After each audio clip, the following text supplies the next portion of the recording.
تو رسول اللہ صلی اللہ علیہ وسلم کی زندگی کے وہ 3 سال یاد کریں جب وہ اپنے ساتھیوں کو لے کر شہر ابی طالب کی گاڑی میں محصور تھے۔ معاشی بائیکاٹ کا کتنا نقصان تھا۔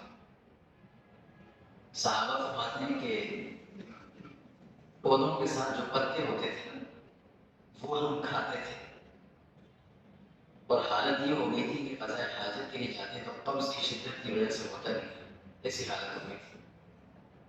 بچے ایسے ہوتے تھے، چیختے تھے، چلانے کی آوازیں باہر آتی تھی، مکہ والوں کو ترس نہیں آتا تھا۔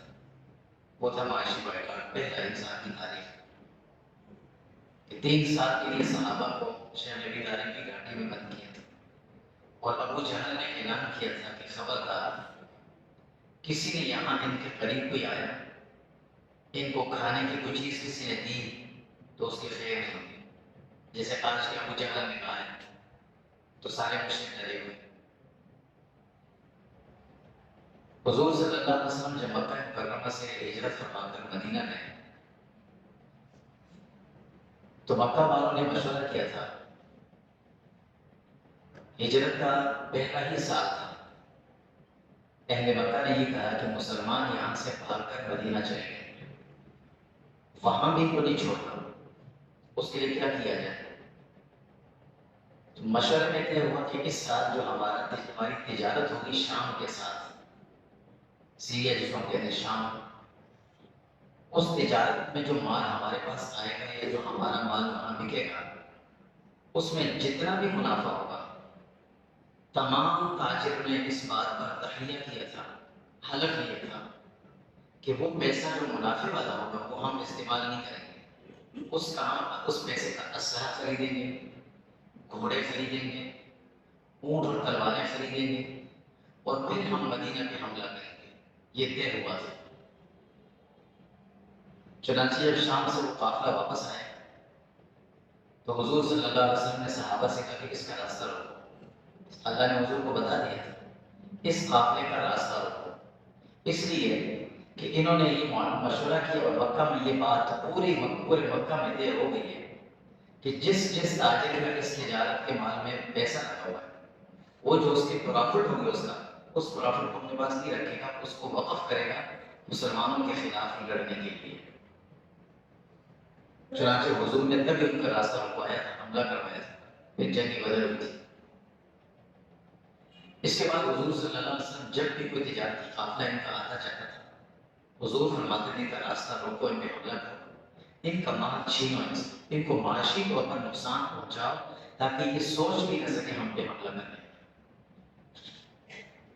یہ تھا مسلمانوں کی طرف سے معاشی بائیکاٹ اور کفار کا، جنہوں نے 3 سال تک مسلمانوں پہ کیا تو مسلمانوں نے جواب یہ کیا تھا۔ مکہ مکرمہ کے ایک شخص ہے سمامہ بن آسال، یہ مکہ سے باہر کے رہنے والے تھے، قبیلے بنو حنفیہ کے سردار تھے، اور یہ وہی قبیلہ ہے جس میں مسلمہ کذاب بعد میں پیدا ہوا تھا۔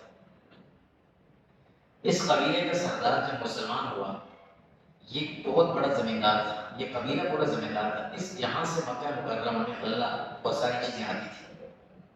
اس نے جا کر مسلمانوں سے وہاں جب مسلمان ہو کر واپس کیا مکہ والوں سے کہا کہ اب میں وہاں پر بائیکاٹ کروں گا تمہارا، میرے ملک سے، میرے شہر سے، میرے قبیلے سے تمہارے پاس کچھ بھی نہیں آئے گا، بند کر دیا سارا کچھ، اللہ بند کر دیا۔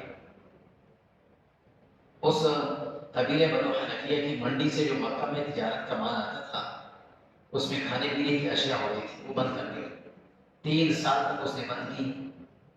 مکہ والے مجبور ہو کر صلح میں آمادہ ہوئے، اور مکہ سے ابو سفیان خود چل کر مدینہ گئے جب مسلمان نہیں ہوئے تھے، حضور سے جا کر ملے اور حضور سے کہا کہ یا رسول اللہ، اب یہ الفاظ دیکھیے گا، قصور ہم بڑوں کا ہے، ہماری خواتین کا قصور نہیں ہے، ہمارے بچوں کا قصور نہیں ہے، سمامہ نے ہم منڈی کا راستہ بند کر دیا ہے، ہمارے پاس کچھ نہیں آ رہا، ہمارے بچے بھوکے مر رہے ہیں۔ حضور صلی اللہ علیہ وسلم نے پیغام لکھوایا، صحابی کے ہاتھوں بھیجوایا کہ جاؤ ان سے کہو کہ یہ جو معاشی بائیکاٹ کیا تھا تو ختم کر۔ چنانچہ وہاں سے اللہ آنا شروع۔ یہ تھا معاشی بائیکاٹ جو مسلمانوں کی طرف سے ہوا تھا، اور جس کا اثر، جس کا نقصان یا فائدہ کیا ہوتا تھا وہ جانتے ہیں۔ حضور صلی اللہ علیہ وسلم مدینہ طیبہ میں تھے،